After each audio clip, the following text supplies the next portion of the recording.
to the senior community and to really get active and involved as we move back into a time where we can be in one space. So looking forward to bringing some of the arts to our senior community and just getting acclimated again.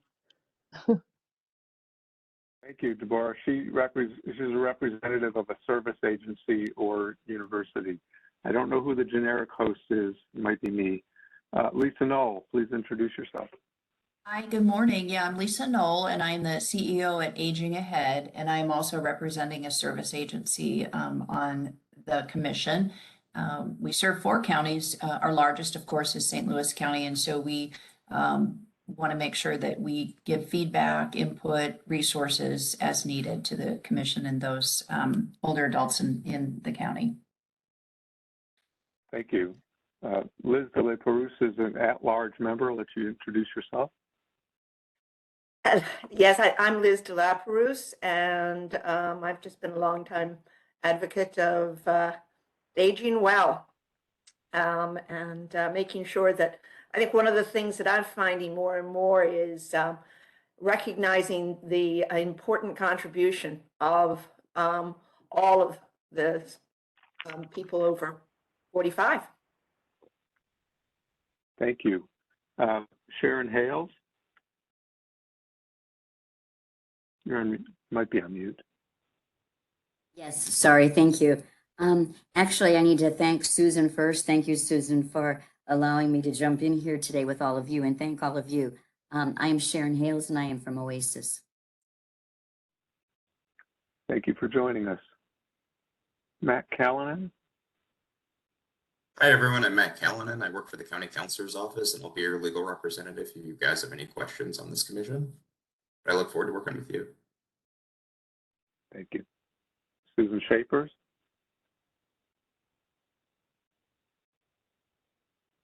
She's on the You phone. must be on mute. Okay. We'll go to Wayne Flesh.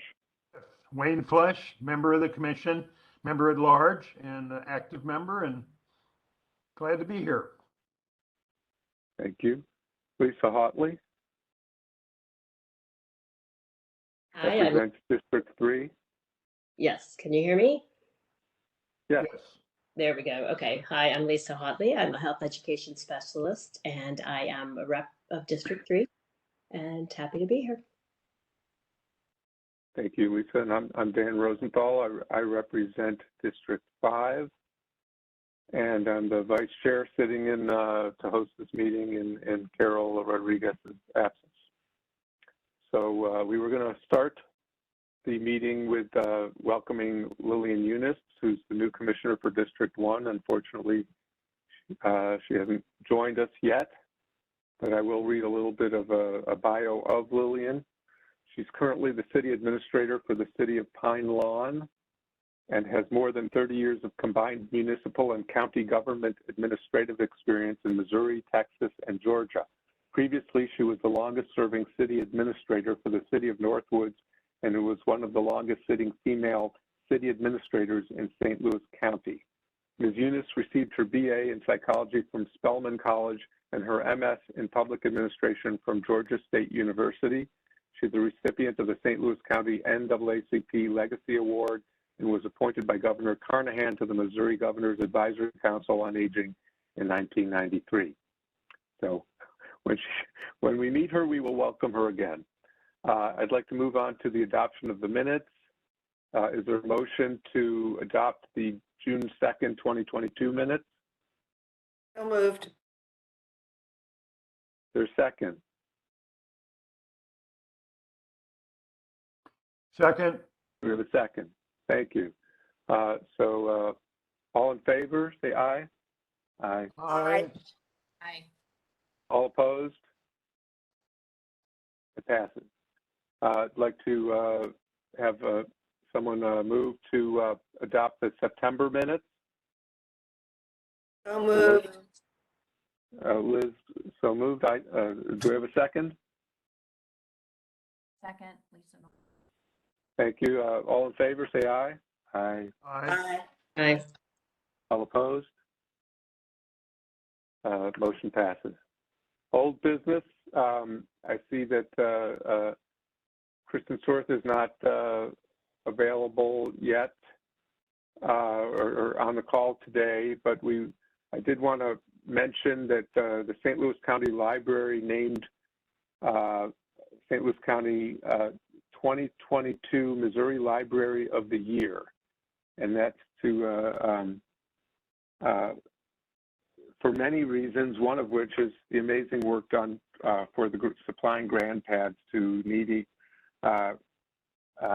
residents of St. Louis County. So we congratulate Kristen.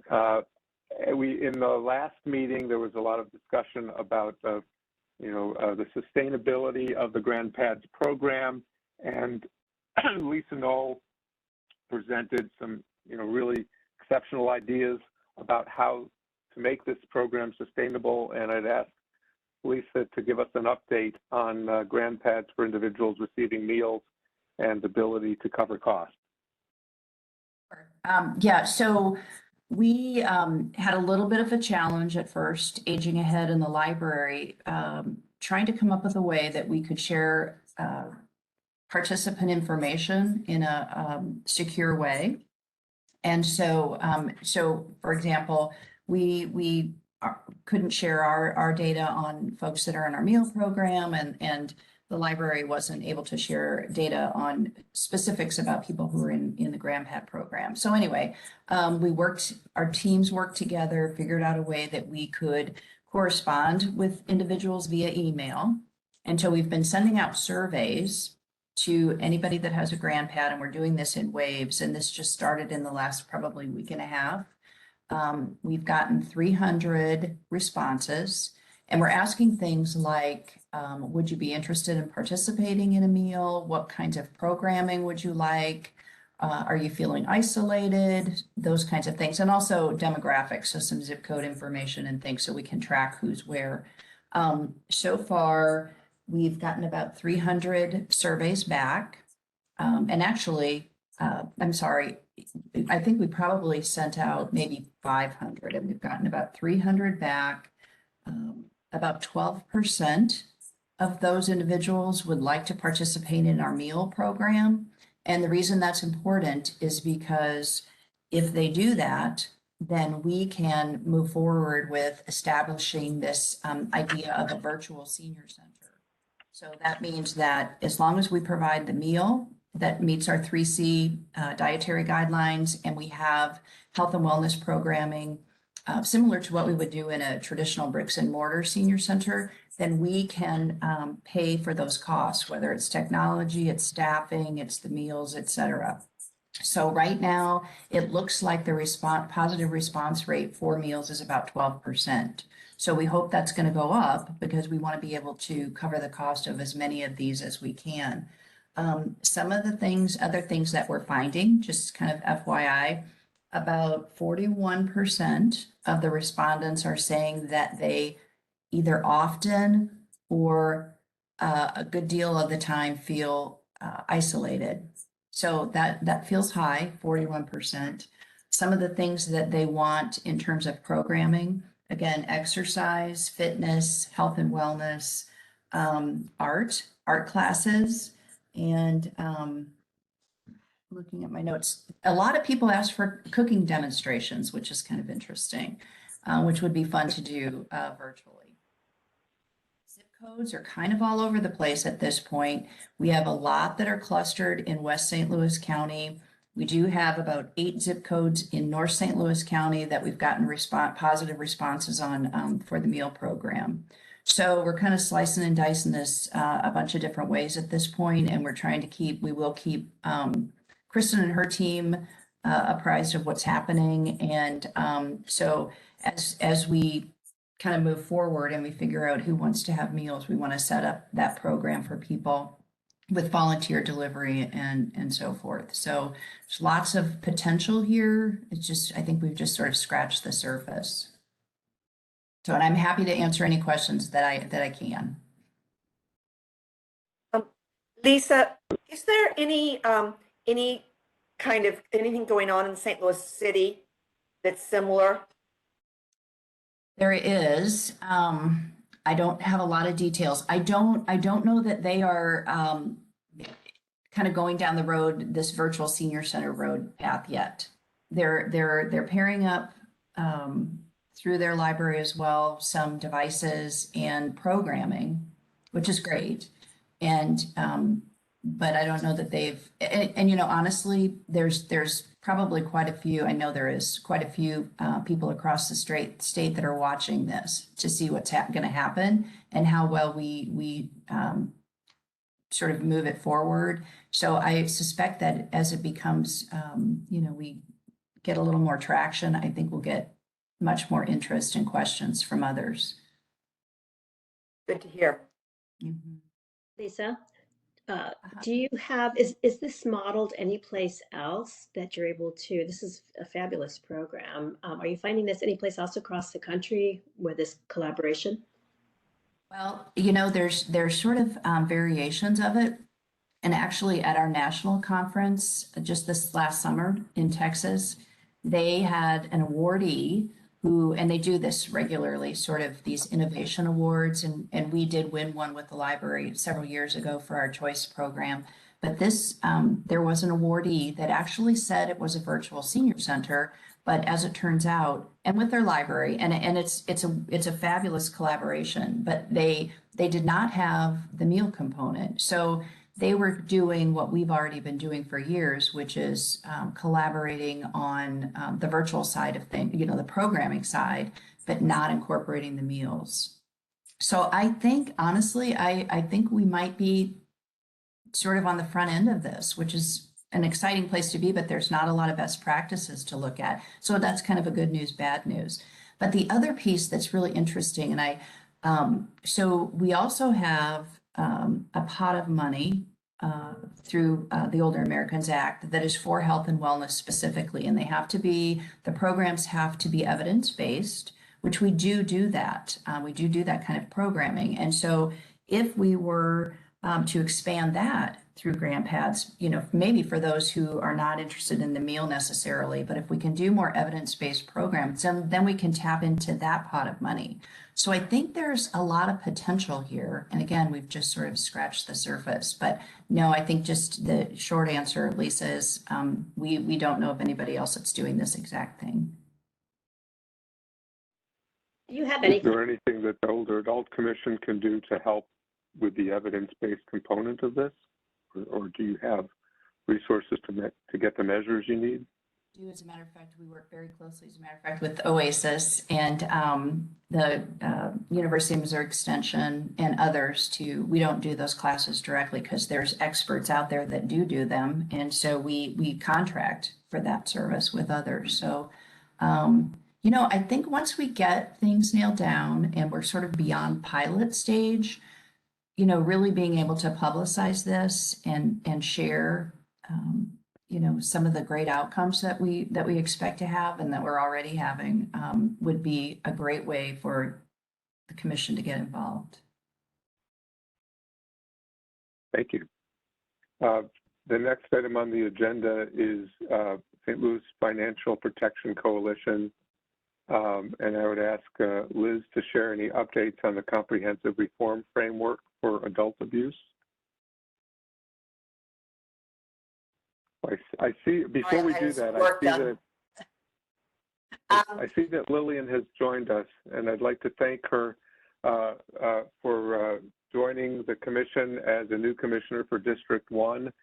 Before you joined us, Lillian, we did read your bio, which is very impressive. And so I'd like to introduce myself, and I'd just go around the room basically and ask the other commissioners to introduce themselves. I'm Dan Rosenthal, Vice Chair of the Commission, and I represent District 5. And I'd ask Liz, since you're on the screen, why don't you introduce yourself to Lillian, please? Good morning, Lillian. It's Liz de la Perouse. I'm an at-large member, and welcome to our commission. We are so glad to have you. Susan Schaefer.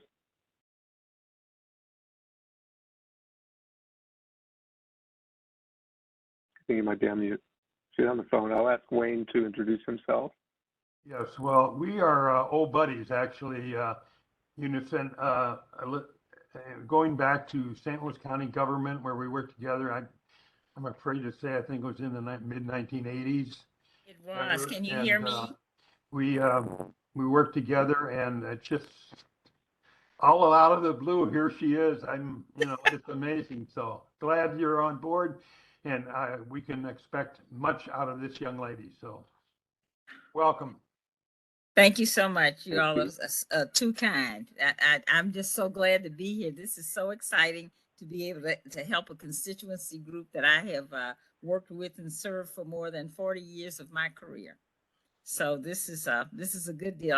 I am now a senior citizen. I can remember working with seniors when I was in my 20s and 30s. So this is a great thing. Lots of Well, experience. we are thrilled to have you join us. Thank you. Lisa Hotley?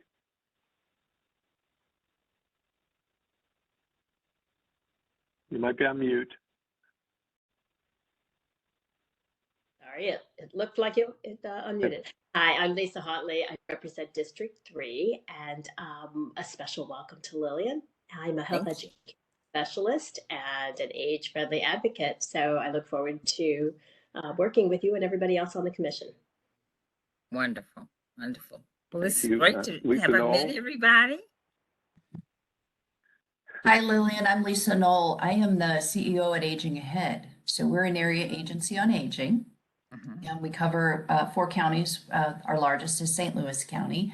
And I've been with the agency about 18 years, and in my current role about 4.5. So I'm excited to work with you. I'm surprised we haven't crossed paths prior. Yes, I am surprised as well. I have worked with so many area agencies on aging throughout the state of Missouri. And so I am just so glad to be able to put faces to the names that I have read. This is just great. Have I met everybody online No. at this point? No, Deborah Grandison as well. Ask Deborah to introduce herself.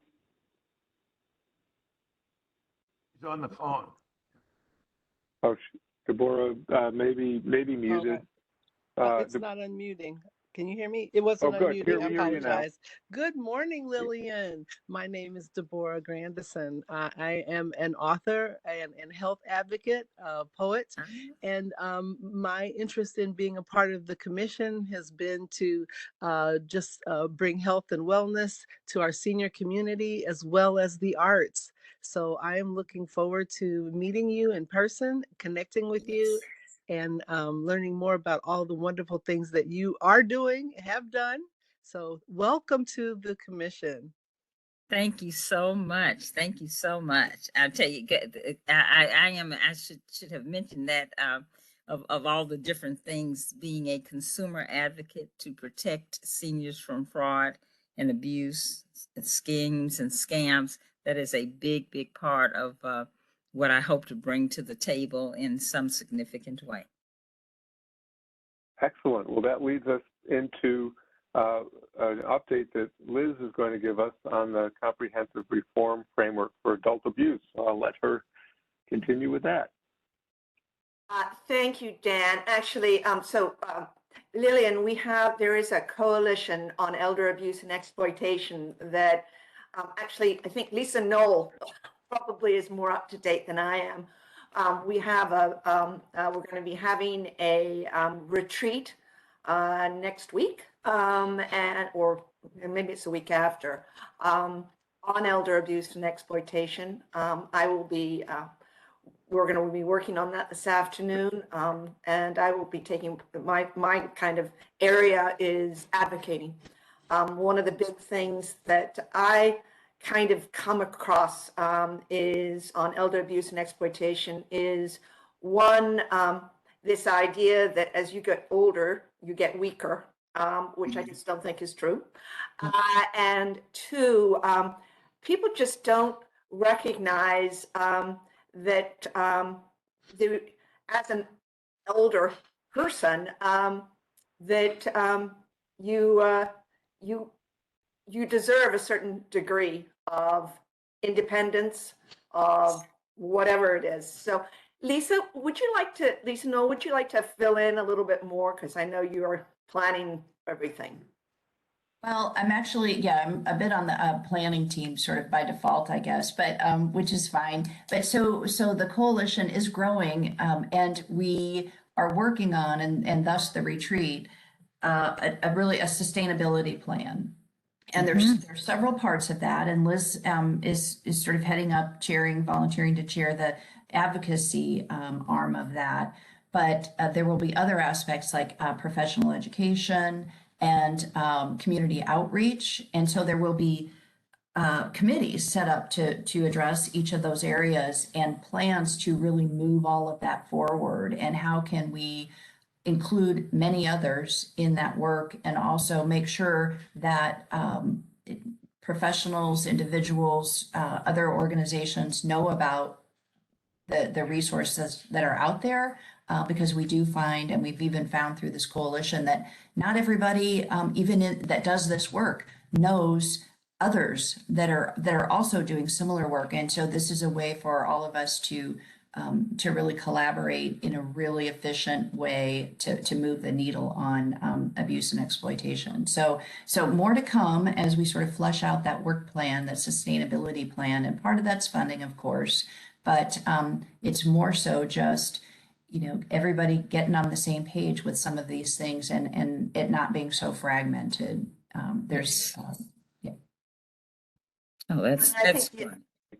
the other point is working with the prosecuting attorney, Wesley Bell, on making sure that he is educating everyone about what elder abuse is, and how as with child abuse and exploitation, in many cases, it is a family member. So it is or a trusted adult who is taking advantage of their position. And Yes. so it's very tricky. Yes. But we're learning more and more. So. Mhm. And we have to just a bit of an interjection here. We really have to start to educate older adults and significant family members about in-home caregivers. I just got 2 calls yesterday. One of them, I will tell you in my professional sense, even though I've retired twice now, but I am the city administrator for the city of Pine Lawn, part-time. I keep telling them that it's part-time, but anyway, I'm in that role. And I have had some consumer protection seminars for the seniors in that area. I've only had one thus far, but I've done this in other places. But I have found that when seniors want to be independent in their own homes, very often now you'll have families that bring in these agencies that have caregivers, and that provide in-home health care, in-home companionship. This call I got yesterday was from someone. There are 11 siblings of this lady, and all these siblings are in town and they protect her interests. But an in-home caregiver tried to get the lady to sign a document to say that this agency had power of attorney over her business. This is a whole new front of how these people that come in and really help and they are companions to our older adults are trying to take advantage of them. And so we have to try to think about, how do we, have our loved ones in their own homes, but how can we educate them and their family members as to what to look for when those kinds of offers are made or pressures put on them. Lillian, what did you do in that particular case? I just got that call last night, and I'm going to be meeting with the family members, and actually, and the very intelligent people. The person who called me is one of our elected officials, and this is happening to her mother, and so she and her siblings are, hot under the fire on this. But I told her that we probably needed to meet, and I know some resources through the area agencies on aging or what have you that we probably needed to talk to so that we can start, looking at what their options are as a family, because they're going to try to go after this agency. Is that, Lisa Knoll, wouldn't that be a situation where you would hotline that? Yeah, it could be. And yeah. Okay. So Right. Lillian, this is exactly the kind of thing that we're trying to look out for, because there is a hotline Okay. that family can call, and All then right. they'll That'd be have great. the help. Great. Thank you so much. That's just the kind of resource, and more people need to know about it. So I will look forward to getting that offline, getting that hotline number, so I can share that with this person, and she and her family then can do more. Susan, could you possibly put that hotline in the chat if there's one? If not, just email it to Lillian. Thank you. No problem.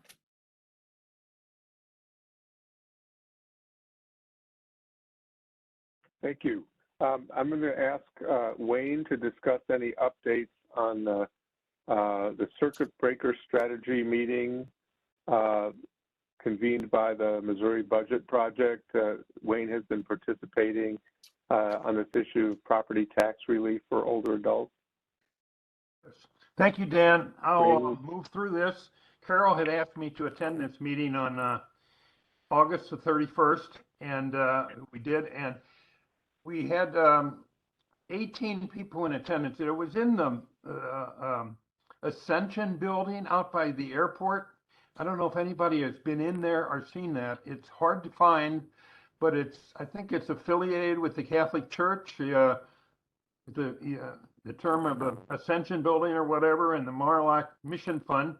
And so there were 18 in attendance, and kind of like our group, I was pleased to see that 14 of those 18 were females, and there were leaders of the various agencies in the communities, and I was very impressed by this group and what they're doing and their knowledge. So in the bottom line is I'm going to recommend that we continue to stay in touch with them and continue supporting them. We're all working with the same individuals, seniors, low incomes, and folks with disabilities.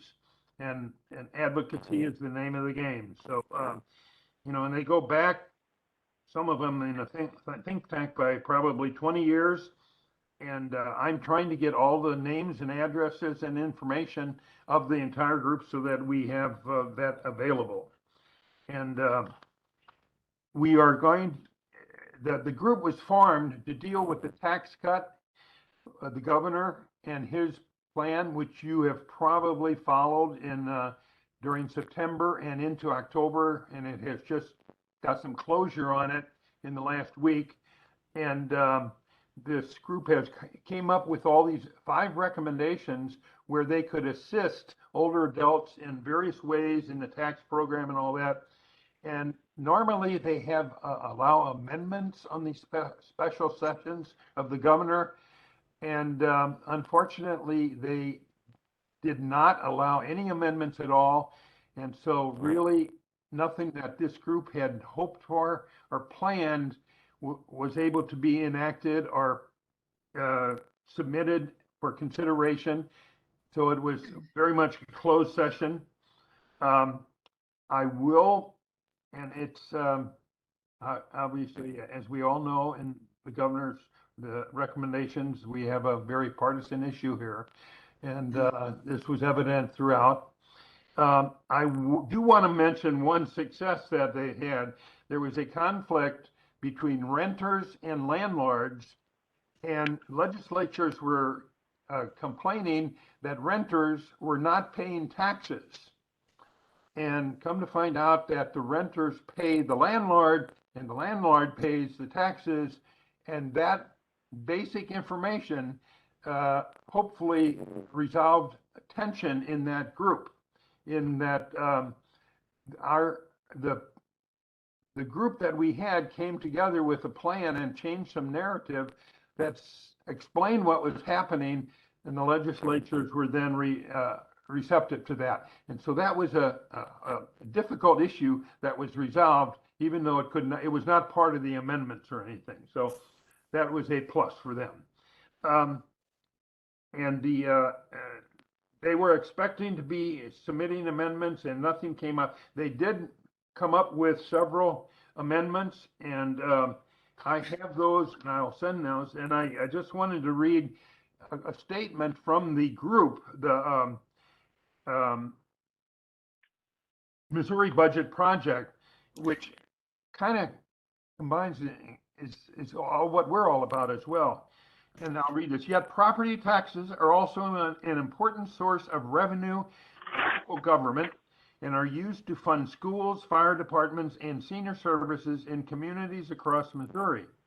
While it is critically important to provide targeted property tax relief to help older adults remain in their homes and communities, it is equally important to do so in a way that protects a community's ability to provide critical services for those same seniors and families. Now, we will find as we're the legislature has passed a tax plan that gives many benefits for the wealthy and not for the low income and whatever. So they were unsuccessful in whatever they were able to do. And so the efforts were not Wayne, successful. are there any other avenues? I'm sorry? Are there any other avenues to approach this rather other than the amendment process? Not at the present. So where it is right now is it will be left up to the new session coming up in January. And they will be active to participate in this and will have planned, and it's basically the same proposals. There were 5 of them.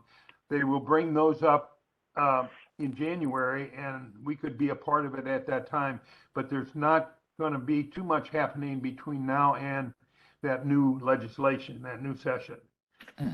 And I think we got billions of dollars in Missouri that are a part of this excess. And, a lot of people were not in support of the governor and his efforts to do this, both Republicans and Democrats. And you look at all the needs in our community, from paying teachers more, giving more child care, just a multitude of things. And they chose a tax rebate. And as I'll read in just a minute, most of it all goes to the wealthy. And let me do that right now. And the Missouri Budget Project, I'm reading this from the Post-Dispatch, a nonprofit think tank that analyzes state spending and revenue, projects the first-year cost of lowering the tax rate 4.95% at more than $5 million. This is interesting, and pay attention. For taxpayers making $30,000 annually, the move from 5.3 to 4.95 will lower their tax bill by about $10 annually. $10. Oh, stop. Someone earning $86,000 will see $120 reduction in their yearly income tax bill. People earning $152,000 will see a $320 reduction, the group said. And obviously the number goes up from there.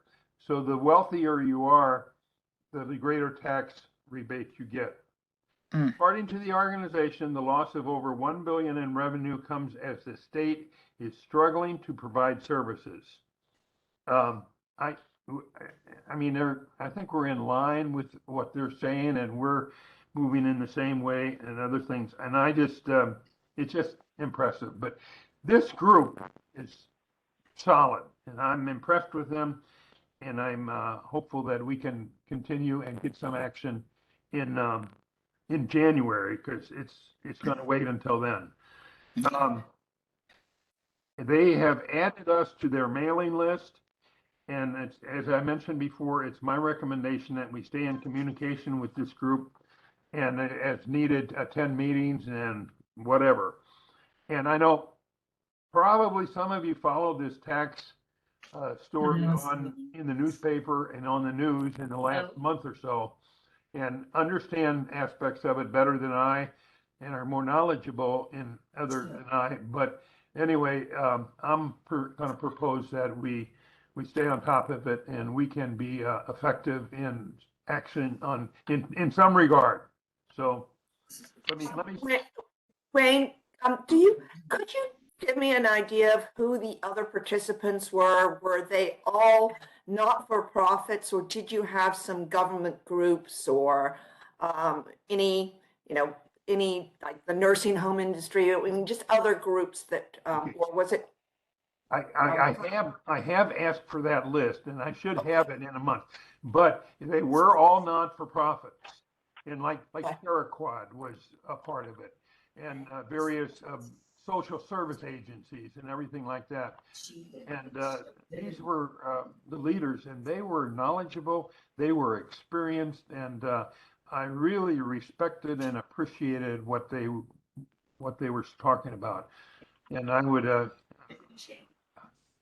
place them in high regard. So it was impressive. So I was Wayne, very thank you hopeful, and but discouraged that nothing's going to happen and the wealthy are going to get wealthier. So I think we might want to continue this discussion at another meeting to see if there's anything that we can do as a commission to support this effort. I mean, it is a shame that it's been handled in such a partisan way. And Dan, I can be pretty assured that a representative from this group, some of the knowledgeable folks would be willing to join us. I think that would be helpful. You know, you did share meeting minutes from earlier meetings that went into great detail about the 5 strategies and Right. the circuit breaker about raising the base income from whatever it was to $40,000, I think. Correct. I mean, there were some excellent suggestions, and they're very sensitive to the communities also being stressed on providing services. So it's a bit of a tightrope walk. It is. And there are many folks in the legislature who are supporting the governor in this. Well, thank you for sharing. Thank you. Are there any other questions regarding this issue? And the next item on the agenda is CORP and Aging Ahead updates. Susan, if you could speak to CORP. Sure. And then Lisa Knoll, if you could then speak on the Aging Ahead side. Okay. I actually invited a person from Oasis to attend the meeting today because CORE is partnering with Oasis. I guess I should say Oasis is partnering with starting a program, and so CORE is going to be a little part of it to kind of educate people in the community. But Sharon Hales, Sharon, I don't know your title. Can you kind of introduce yourself? And Thanks so much, Susan. I'm the community outreach manager for Oasis, and Susan is correct. We reached out to her immediately when this project was brought to St. Louis because CORE has partnered, and we have partnered with CORE on different projects in the past that dealt with health disparities.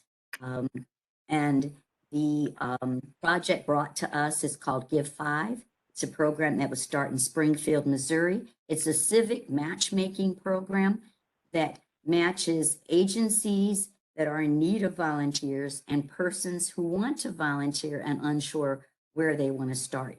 So we are going to, for 5 Tuesdays in November, we're recruiting for participants to join us and agencies to be the people that we tour. And we will come together and first hear a wonderful presentation by BJC on health disparities in our community. And then as we gather each Tuesday of November, we'll have a short little presentation, and then we'll go out and visit agencies who have agreed to participate, such as CORE, such as International Institute, St. Louis Diaper Bank, Operation Food Surge, Places for People, Cornerstone Center for Early Learning, Great Rivers Greenway, All In Coalition, Lutheran Senior Services, and we're still recruiting. So we will go out and tour for 45 minutes to an hour to see what it is their volunteer needs are, what their mission is. And at the end of these 5 Tuesdays, after they've all been to all the spaces, they commit to give 5 hours a month for a year. And it has worked really well in 18 other spaces, aside from where it started in Springfield. So we're excited. And Susan has allowed us to come here to ask you all if there are recommendations on your end of agencies that might want to be involved, or participants who would like to be included. So thank you for that opportunity, Susan. And that's where we stand. And we're doing recruitment on both up until November 1 when we start. This is Olean Eunice. Yes, Ms. Hales, it's nice to meet you. What did you say the name of the program is again? Give 5. Give 5. Yes. And Sharon, is it possible to have a summary of that? Just a brief summary in terms of what the hours are or the goals, and just to. yes. Thank you, Wayne. I would love, if Susan, if I could send you both the explainer video and an application that goes both to the participants and to the agencies, would that be all right?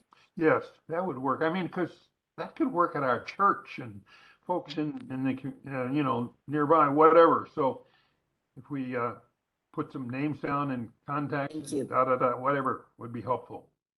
Thank you so much. We think it's a wonderful program. I love the whole civic matchmaking around social justice issues. Yes. Attaching a particular common cause together. It's an honor. There's a lot of people out there that want to help.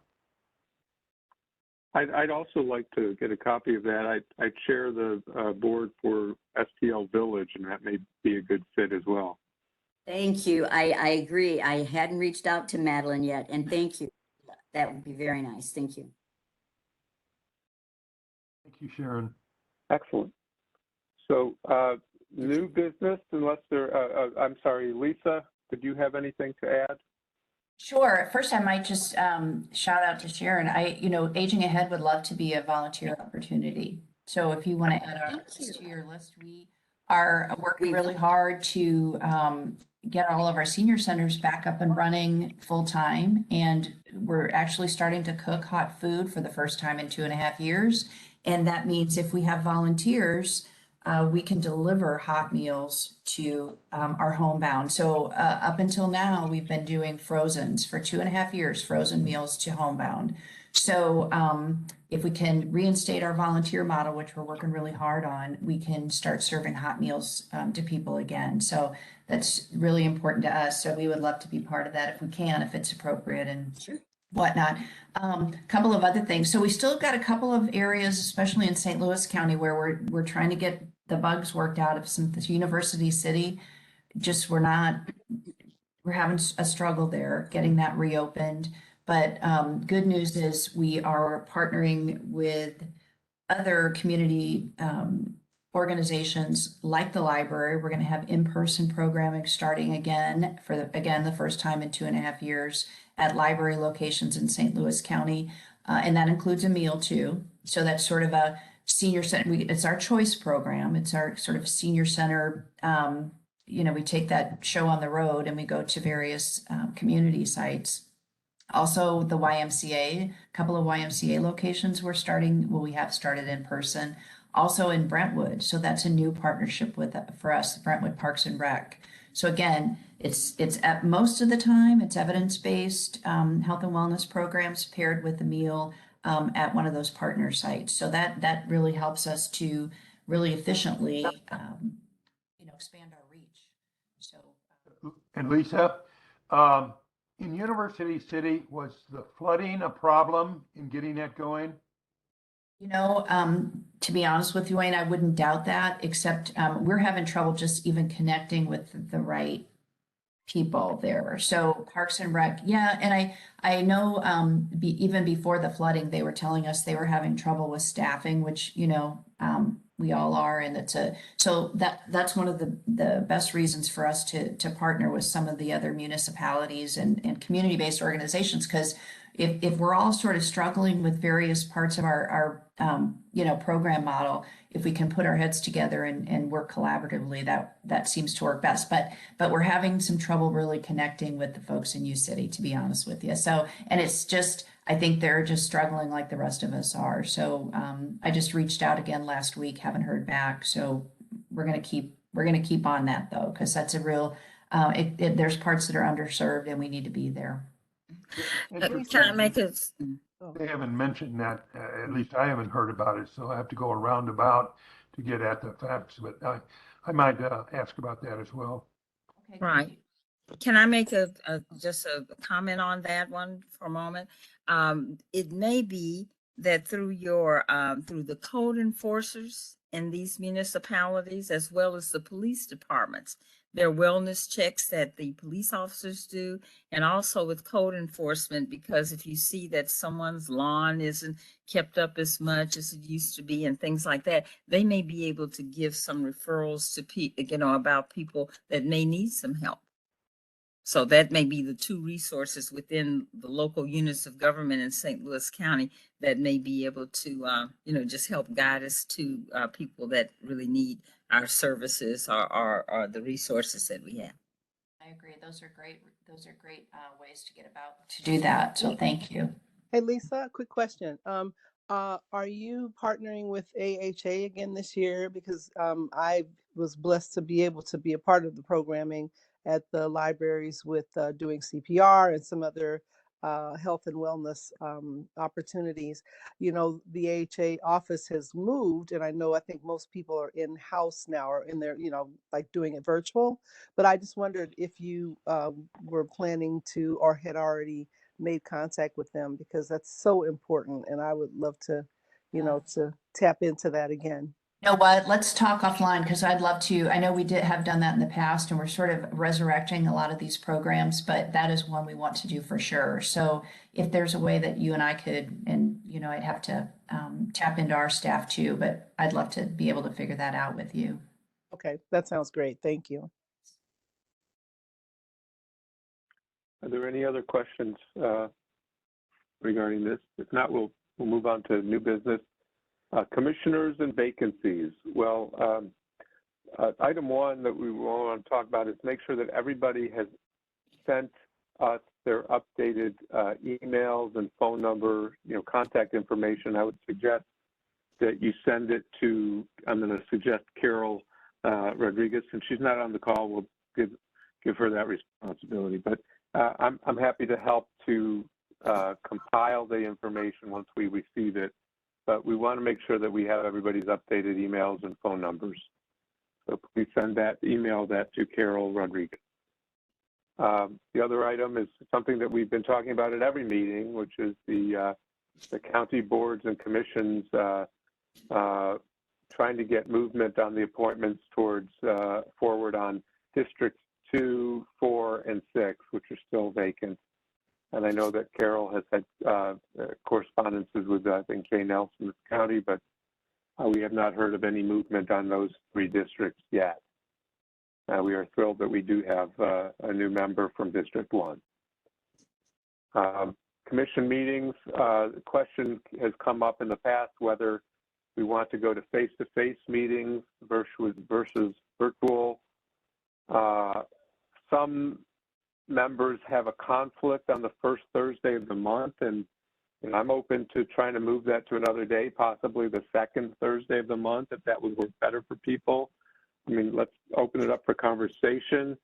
Given the difficulties we've had with WebEx, I think I'd prefer to go back to face-to-face meetings if if people are comfortable doing that yet.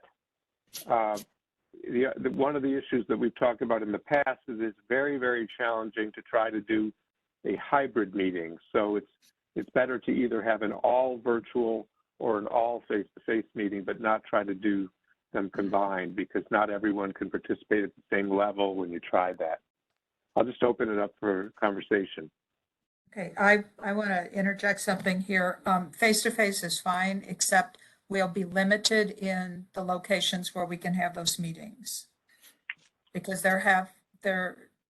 we have to have a middle location where there is the equipment that's needed to record the meetings. And I can check I believe they were having some of the meetings in the county council chambers, but then they were doing some construction in there. Mac, do you know anything about where we could have these meetings? I don't know specifically. I know that they were using, like you said, that council chambers, but I'm not sure right now with construction what it's like. Can I we can do it at check a and follow library? up. Can we do it at a library in the county?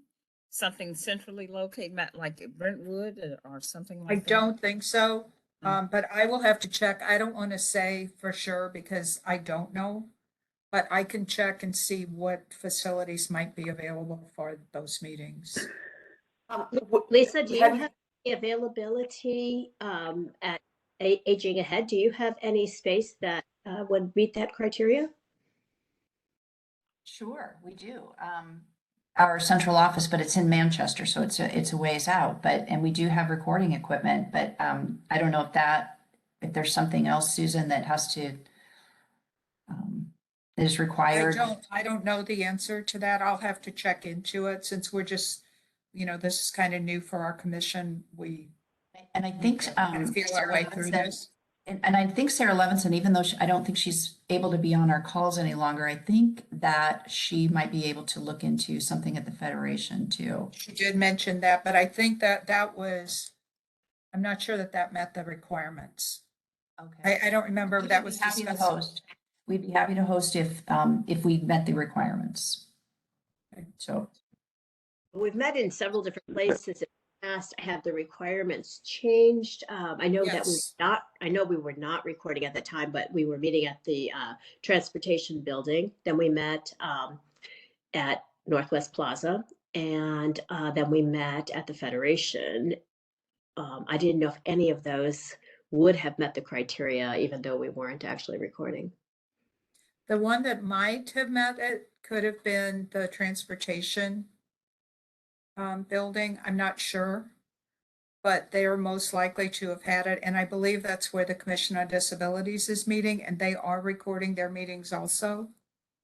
So I don't believe Sue's on the call today, so she can't, tell us what they're doing. But yes, so what happened, and I can't tell you the date that it started because we didn't get the information until after our April meeting when Lisa Clancy attended. And Lisa's the one that actually brought it to our attention that we weren't doing our meetings on the right platform. And up until that time, no one had shared any information with me about not doing the right platform. So that's when we started being required to use the WebEx platform, not Zoom. And that's when, so at that same time, it was discovered that, we weren't doing our agendas on iCompass. We weren't keeping our minutes on iCompass. And really, truthfully, I don't know when the date started, but all of our meetings should have been recorded, and people should be able to go back. If you get on the county website and you look up boards and commissions and work your way through it, you'll find a way to find all of the boards and commission meetings for a period of time. And like I said, I don't know how long. Not since our inception, because they would have told us at that time, but sometime in the last 5 years, basically, that has changed. And so that's part of the growing pains that we're having right now with getting the new format to work. I think the format will work. Other boards and commissions are using it and are using it very successfully, is my understanding. The same thing with, I think I apologize to everybody that it was my fault, I guess, that the agenda did not get posted appropriately. So the meeting had to be put off for a week. And again, that was because of some IT issues that were going on and some things like that. But that we worked through. Our minutes will be in a new format. So when you see them next month, and I can't tell you exactly what that looks like because I haven't done them yet. But once we do that, then they will also be posted online for people to view if they want to. And it's all in an effort to comply with the Sunshine Law. So it has a good outcome. It'll be a good outcome. It's going to be real bumpy between now and then. I'm not going to sugarcoat it for any of you, as many of you know. So I think it'll work, but that's where we kind of are with the changes and, now where we can have our meetings and things like that. So we've really been supposed to be following those, but we couldn't follow them because we weren't aware of them. So Susan, if there's Susan, I have a anything question. Do we know where the do- other commissions have been meeting? Sorry, Mike. I don't know where they meet. I know some of them have been meeting in the council chambers until they started doing construction. And since I'm not in Clayton, I don't know if that construction is still going on, or I don't know where that stands. And like I said, Sue Orton did say that they have been doing this format for a period of time. And I think they're meeting in person, so I can follow up with her and see where they're meeting also. So I'll do Is there more any- research. Is there anything at Northwest Plaza? Is any place there? Not to my knowledge. I really don't think that there is any space here that can be used for that. It's not just a meeting space. It's whether there's this capacity to do the recording that's needed to be done. So I don't know.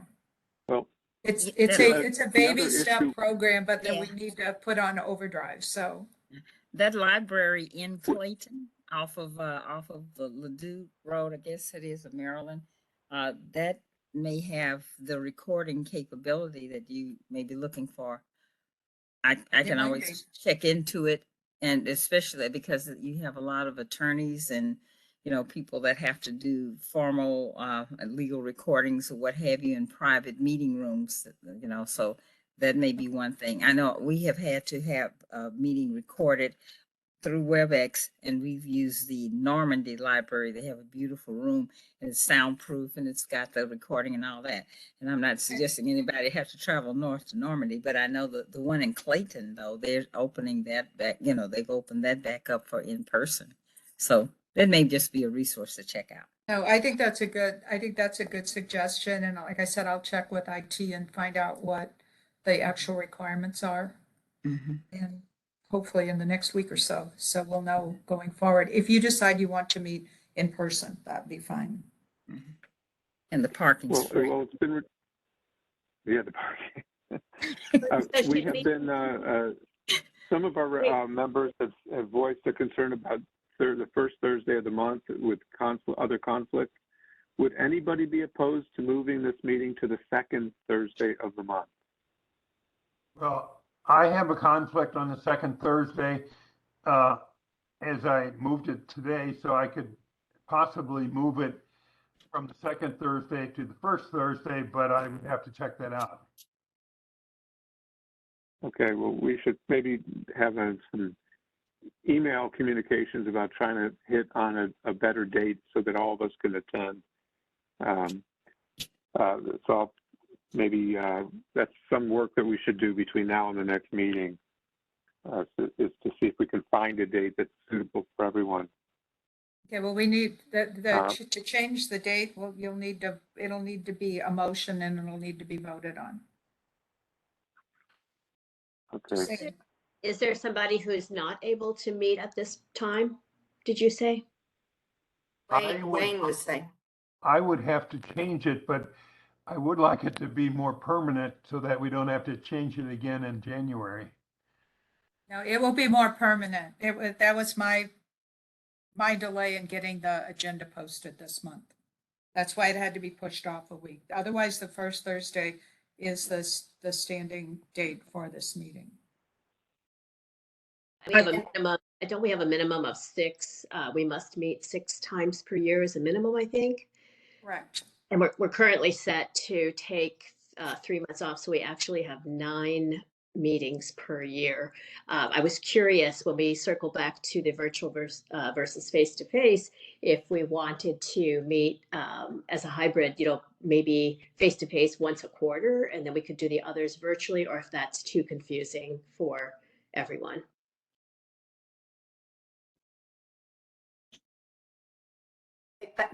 I know if we could figure out the technology better, I have no problem with the virtual. I actually like it. It's very convenient. Don't have to drive anywhere. It's just that this format has been terrible for me in my office for whatever reason. I mean, if it's possible to figure out the technology better, I would be happy to meet with the IT person from the county offline to fix my problems. Dan, Maybe didn't that's something we would have to do. didn't you used to host your events on WebEx with your firm? A long time ago. Yeah. A different firm. Yeah. But this firm hosts on Microsoft Teams meetings, and so I'm comfortable with that. But that's another one that other people find challenging to maneuver. Right. So I don't have a problem learning how to fix the WebEx problems, but so far I haven't fixed them. I mean, currently, everybody for most of this meeting was showing up as on mute, but then I could hear them. So there's something very bizarre about WebEx, and we haven't been able to figure out what it is yet. With Dan, at this point, we cannot make a decision on for next month to, 1, change the date to the 2nd Thursday, and 2, to make it in person, because we don't know where we can do it, and we have to vote on and pass it. So does that mean that we're sort of locked into having a virtual meeting for November? Well, I think we could vote today on whether it's the 1st Thursday or the 2nd Thursday. Okay.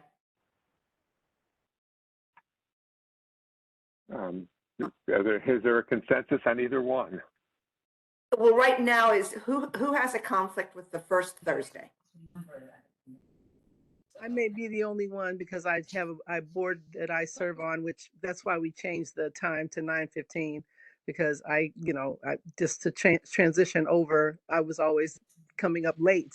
But if everyone's fine with that, or that's an understanding, I'm fine with that, just as long as you understand why I'm jumping on a few minutes late for the meeting. So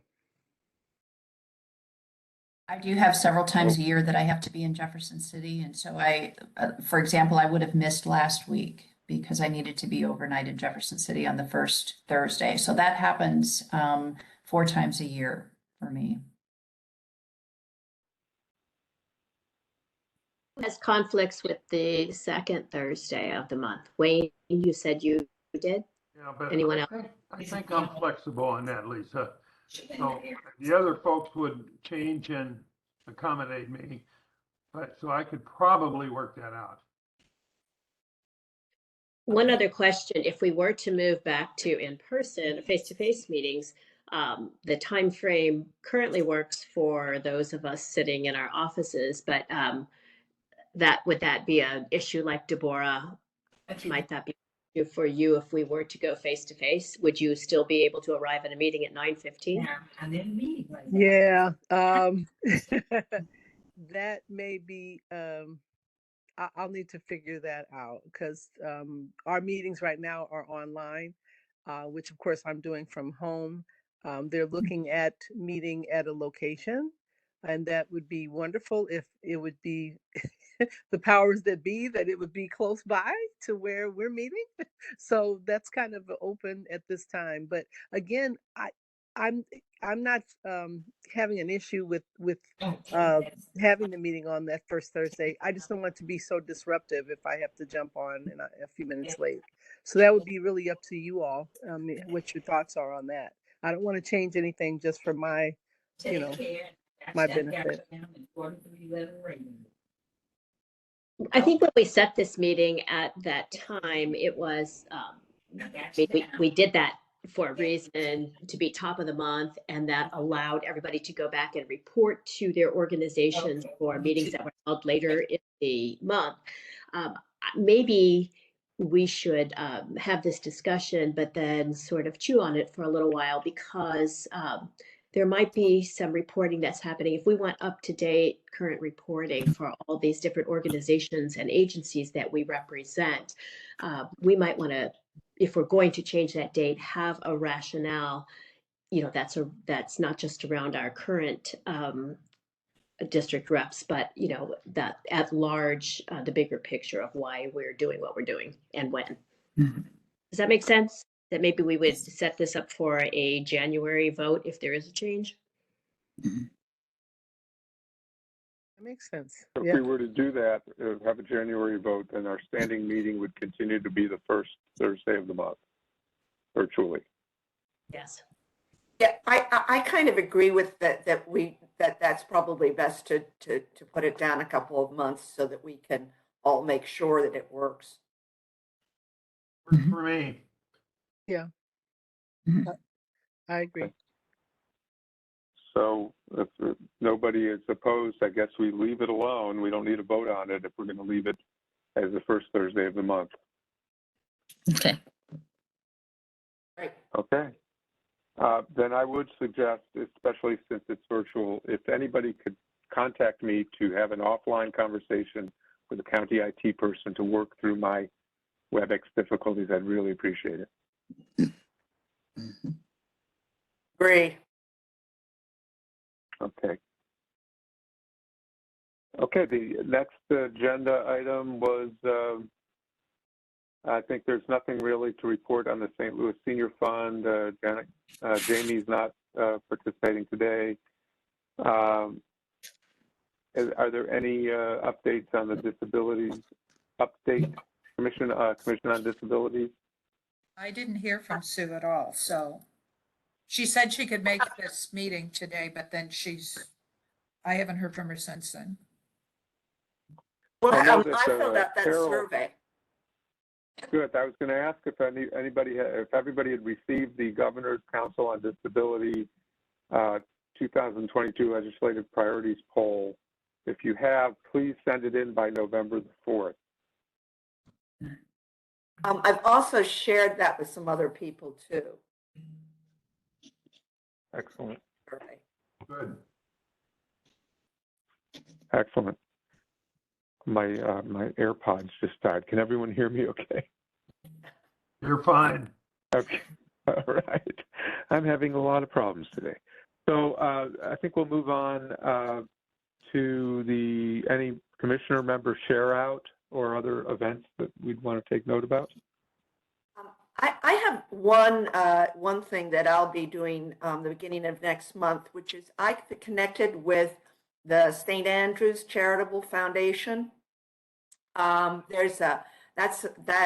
went to an event for them, and their mission is completely the same as ours. I don't know much about this foundation. After I heard them, I contacted the director just to say that there's the Older Adult Commission, and that our mission is to make sure that seniors age well and that they live in the communities and are active and participating, which is very much the same thing of the St. Andrews Charitable Foundation. So I'm having lunch with him the beginning of November, and we'll see what, if anything, we can do to work together.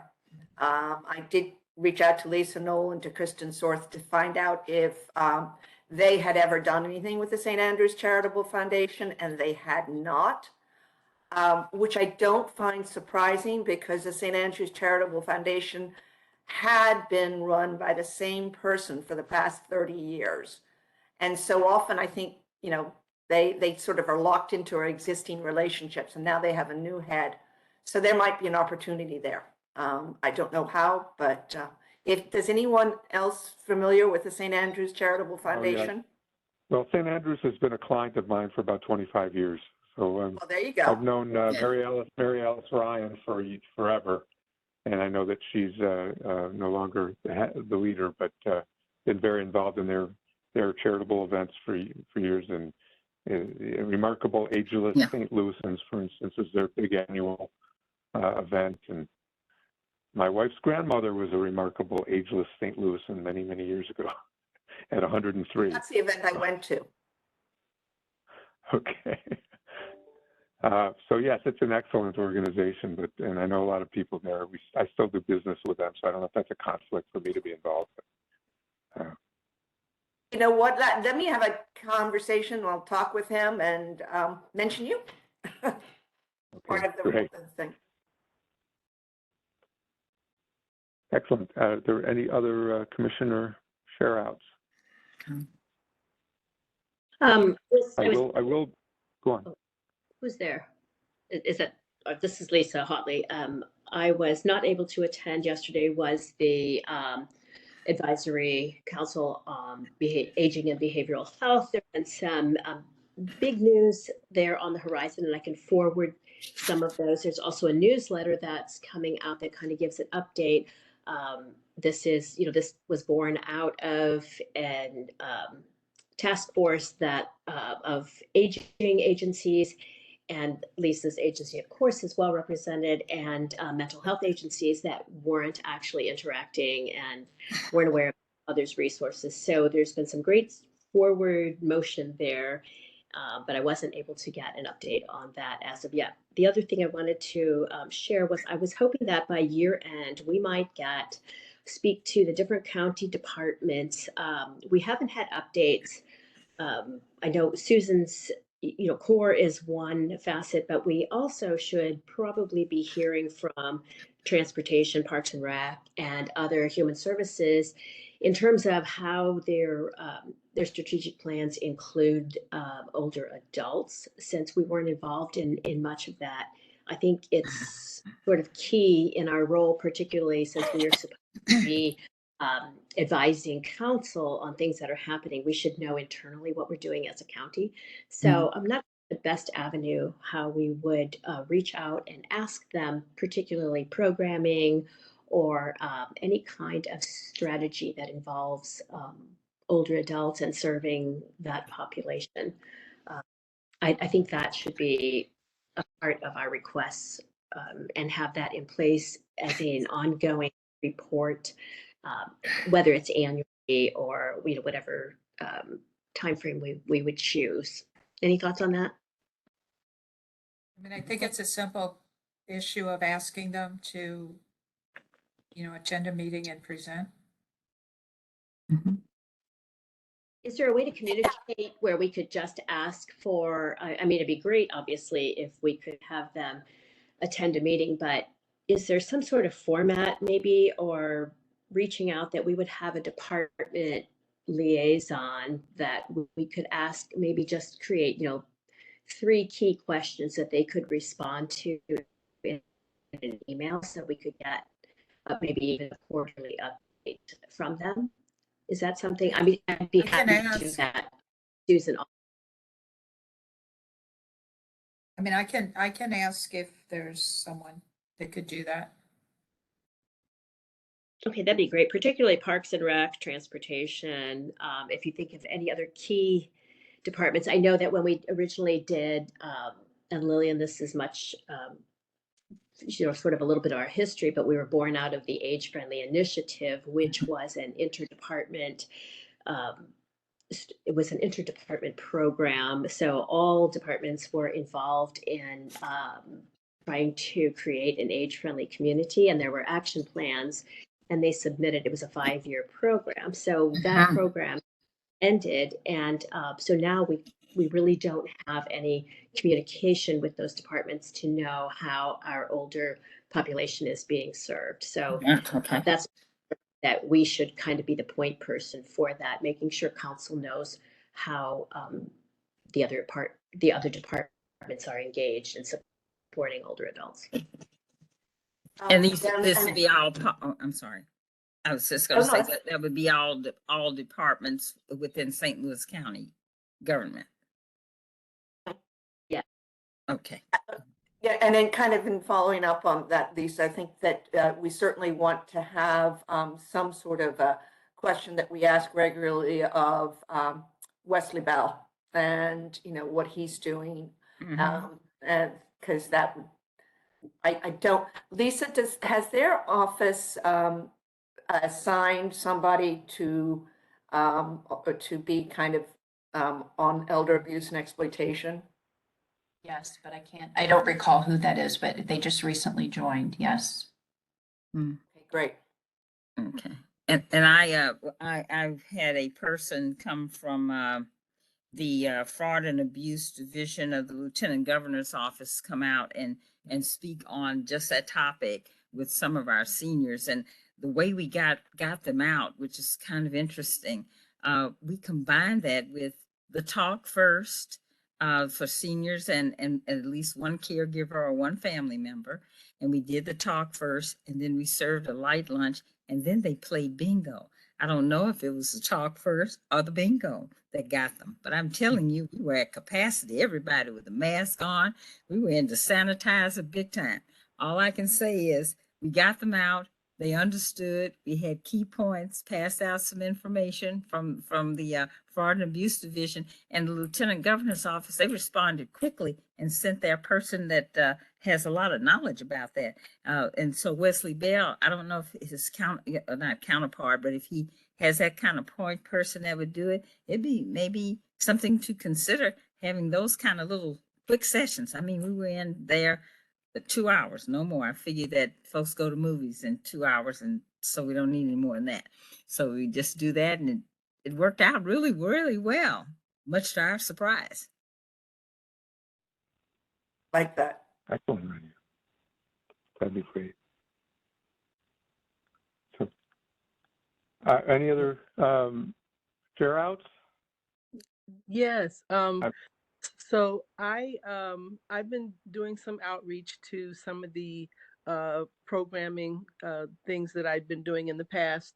Obviously, as I said, with COVID, it shut a lot of that down. But I'm, back, reaching out to these entities to see, when we might, get back out there and start doing some things with the arts. I got a call from someone from the Missouri Arts Council with the arts and aging projects that they do. I'm actually working on a proposal of some things that I can possibly do from the virtual standpoint. And so I'm working all those things out. So I'll be sharing when things start to ramp up. But one big thing that I wanted to share, and I may have shared this before, I was recently invited to serve on the Oversight Advisory Committee for the American Heart Association National Health Equity Research Network. And that's on the disparities of maternal and infant health. However, I just came back from San Diego recently, where I was able to meet with the awardees of this $20 million grant. They're working on this. And what I learned was, or in listening, we're talking about the systemic racism in the medical arena, and how people of color, may not necessarily have a sense of trust, in what they're being told. They don't know how, or they're not comfortable asking questions, et cetera, et cetera. So I bring that up because yes, this grant is regarding maternal infant health. However, my goal is to then also look at how are our seniors, impacted by these same things.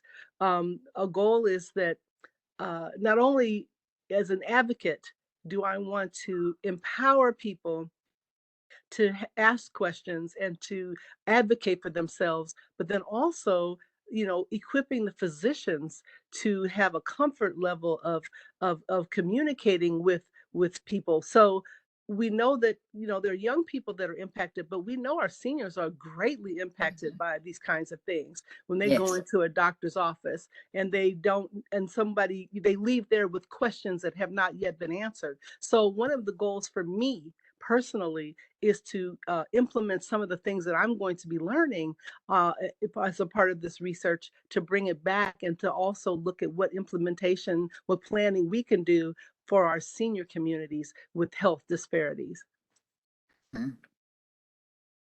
Yes.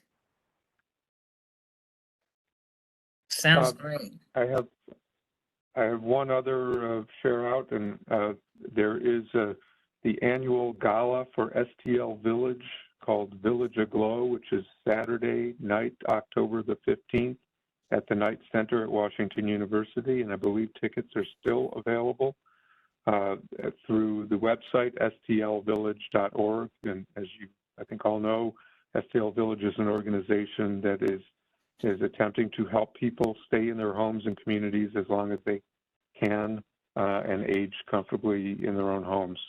And there are a lot of volunteerism opportunities through that organization as well. So it's a worthy organization. If anyone is not already busy at this late date, October the 15th at 6 p.m., Knight Center.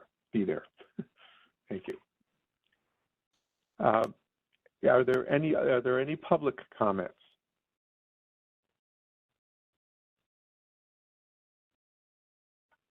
Well, our next meeting is scheduled for November the 3rd, 2022.